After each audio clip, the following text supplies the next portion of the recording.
Сәлем достар, бүгін сіздермен оңай дайындалатын және де әрі дәмді болып шығатын тіске басардың рецептімен бөлісемін. Бұл рецепт үшін бізге сыр қажет. Мен осындай Комо фирмасының сметанковый сырын қолданамын әрдайым. Ол өте дәмді және де лаваш қажет. Осы біз лавашымызды осылай полоска қылып турап аламыз. Полоска қырып турап, ортасына салмамызды саламыз. Менде обычный сыр және де екінші сырға осылай мен көкпиязды қостым. Екі түрлі қылып жасадым. Сіздер де осылай ара жасап көрсеңіздер болады. Ортасына осы салмамызды саламыз. Әдемілеп салып, үшбұрышты конвертиктер жасаймыз. Видеодағыдай қарап жасаңыздар.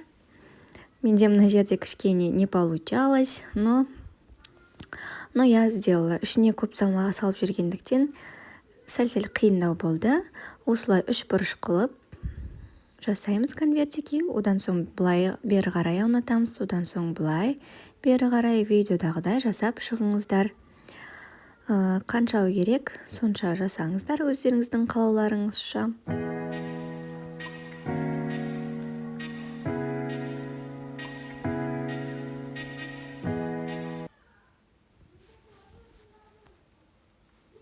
Осылай қызып тұрған табамызға мен кішкене оливковое масло жақтым. Сары майы жақсаңыздар да болады. Күйіп кетпес үшін 2 минуттан екі жағынан қуырып тұрамыз.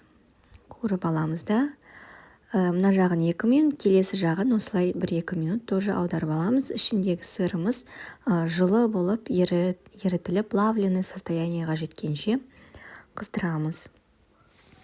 Осымен дайын. Біздің сырный конвертики деп аталады бұл тіске басардың аты. Өте дәмді, нәзік, сондай ауызда еритін керемет болып шығады. Міндетті түрде жасап көріңіздер. Менің каналыма тіркеліп, лайк басып.